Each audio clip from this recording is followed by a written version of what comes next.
গত 5ই আগস্ট 24 স্বৈরাচার পালিয়ে গেল, আজকে 15 মাস চলতেছে। এখন জাতি নির্বাচনের দিকে এগিয়ে যাচ্ছে।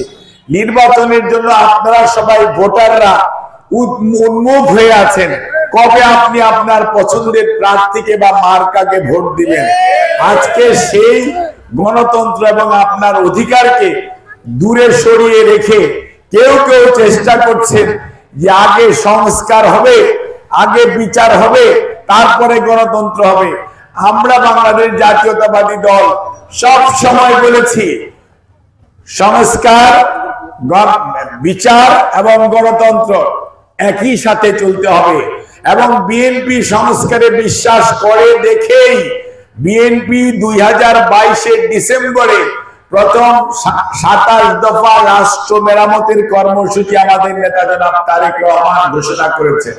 2023-এ জুলাই মাসের 13 তারিখ সকল গণতন্ত্রকামী রাজনৈতিক দলকে সাথে নিয়ে আমাদের নেতা জনাব তারেক রহমান 31 দফা কর্মসূচি প্রণয়ন করেছেন, যেটি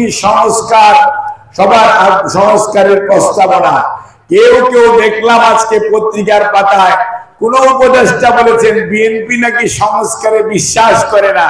আরে ভাই, তোমার জন্মের পূর্বে আমি সেই উপদেষ্টাকে বলতে চাই, আমার ছোট ভাই, তুমি যখন জন্ম নেও নাই ওই সময় শহীদ জিয়াউর রহমান বাকশালের কবরের উপর বহুদলীয় গণতন্ত্র রচনা করেছিলেন।